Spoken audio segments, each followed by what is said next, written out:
Over the past few days, the Pokemon Company have revealed a number of new cards that will be coming out in Japan as part of Raging Surf and as part of starter decks over there, and we will most likely get these cards either as promos, but most likely as part of our Paradox Rift set. So let's go and review the cards that got revealed in the last little bit. I'm Jet from inthirdperson.com. Make sure to like the video, subscribe to the channel, and full disclosure, if you get to the end of this video and you're like, hey Jet, why didn't you cover blah, blah, blah?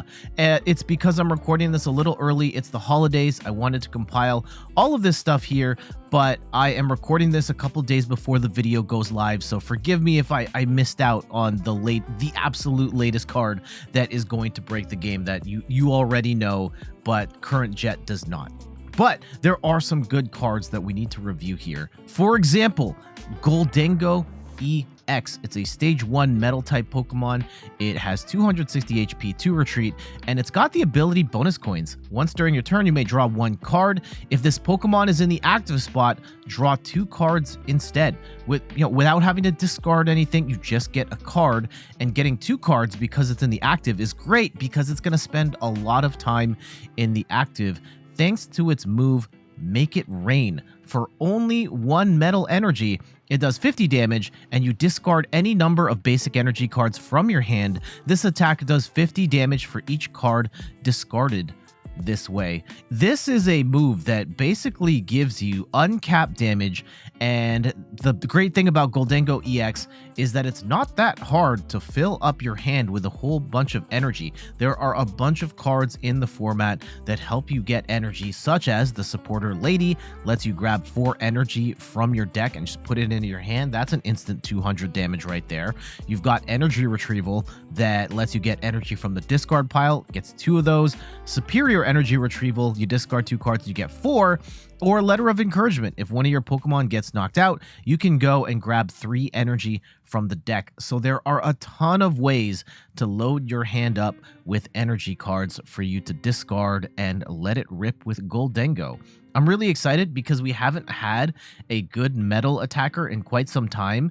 Is it really since like Dialga V-Star, which is already kind of iffy. Even at its peak, it was kind of iffy. Like, is the last great metal attacker like Zacian V?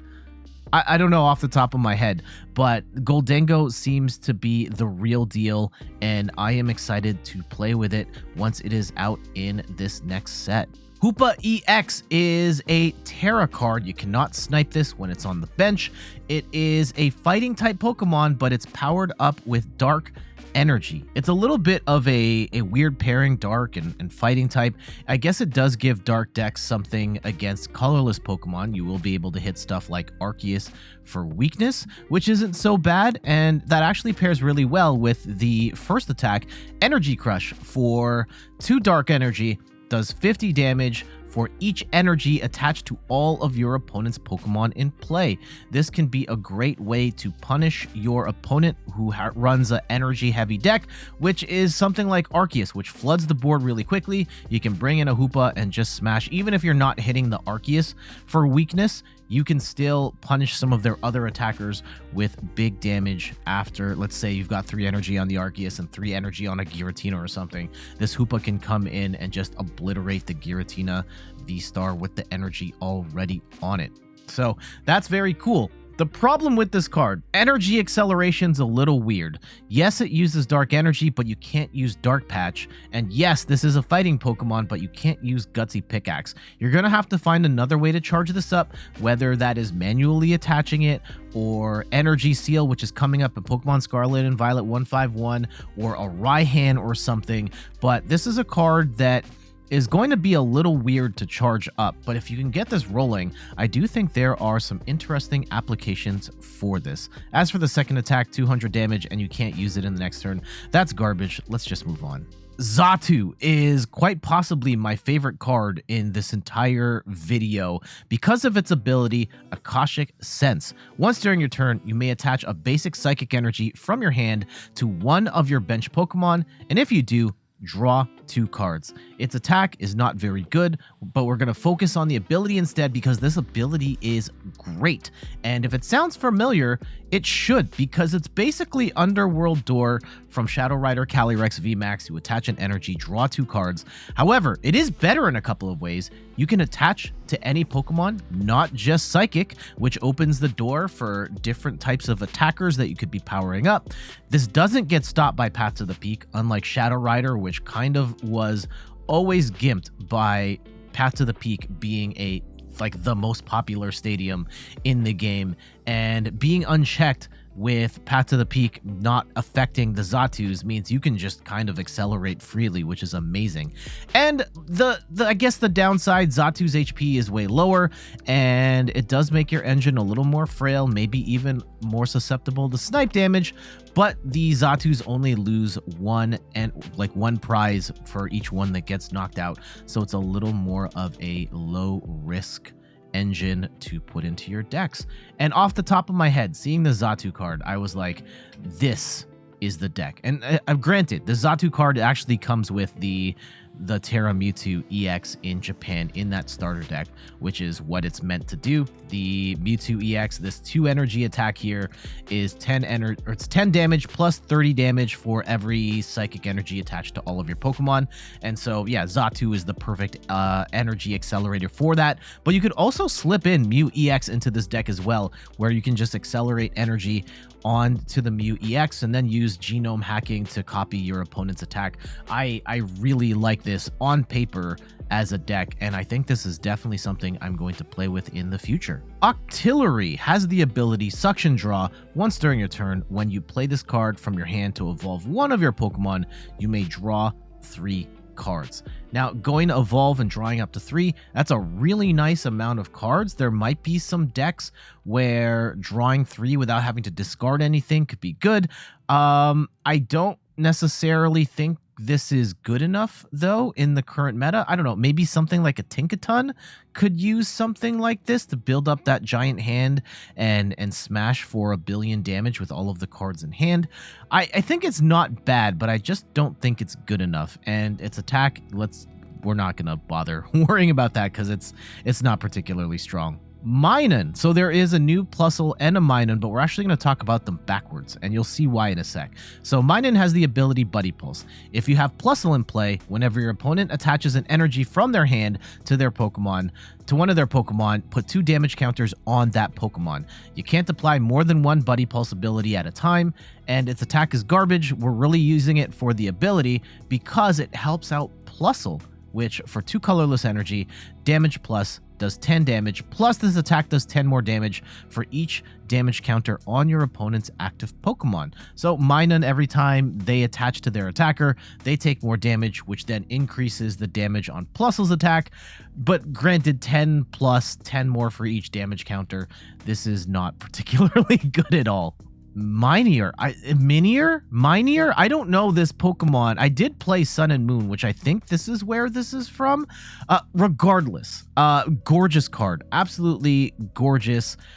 Special illustration wear here, and it's got the ability Flying Meteor. Once during your turn, if this Pokemon is on your bench, when you attach an energy card from your hand to this Pokemon, you may switch this Pokemon with your active Pokemon. So it makes your basic energy or any energy turn into jet energy and send this Pokemon into the active. And it has the attack Gravity Tackle, does 20 damage for each colorless energy and your opponent's active Pokemon's retreat cost.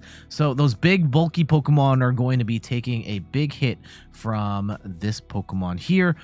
20 damage, I don't think it's good enough. Like, even if you're hitting an Arceus, with the Arceus has 2 retreat and you're only doing what, 80 damage, I simply don't think this is going to cut it. But absolutely gorgeous card. Thievul is very annoying. It's got the ability Sneaky Snatch. Once during your turn, when you play this card from your hand to evolve one of your Pokemon, you may look at the opponent's hand, choose 2 energy cards you find there, and have your opponent shuffle them into their deck.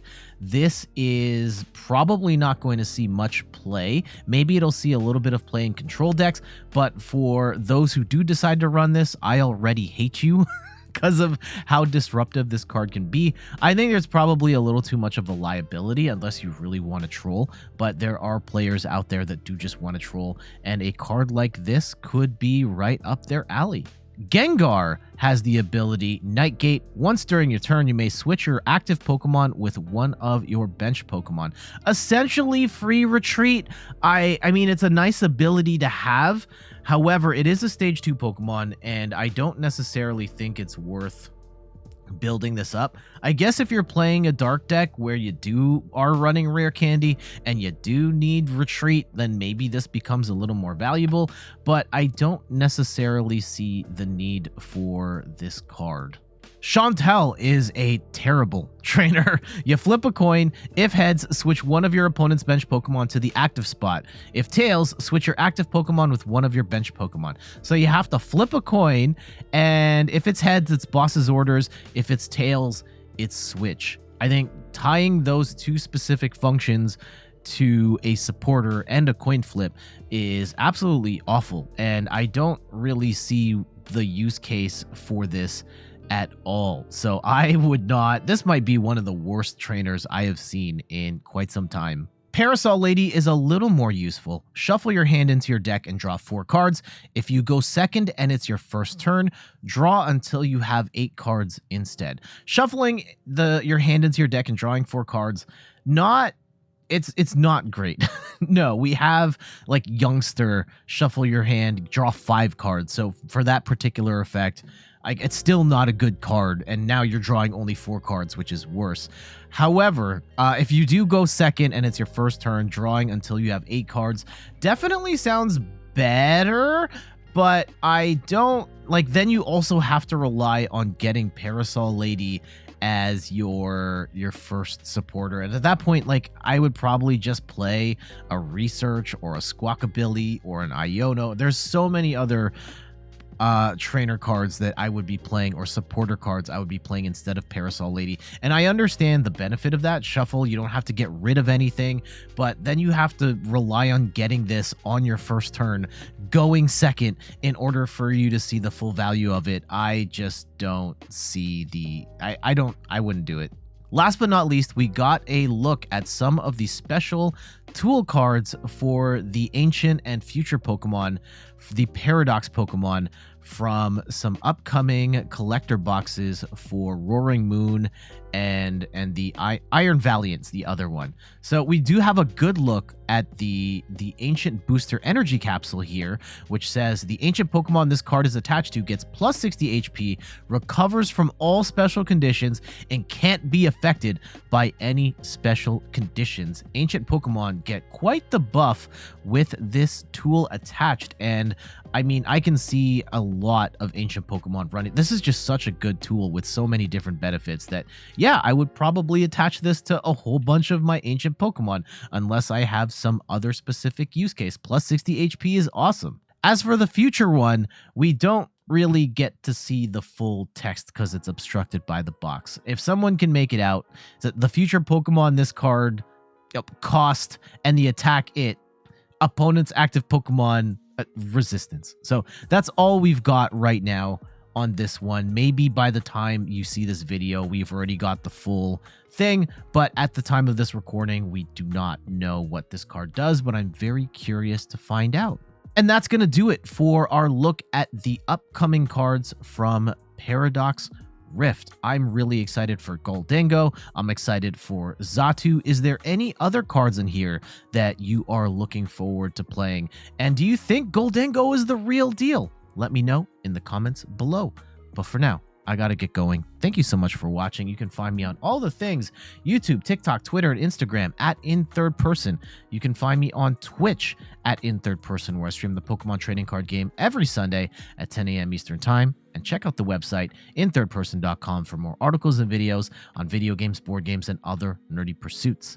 So until the next one, I'll see you later. Bye-bye.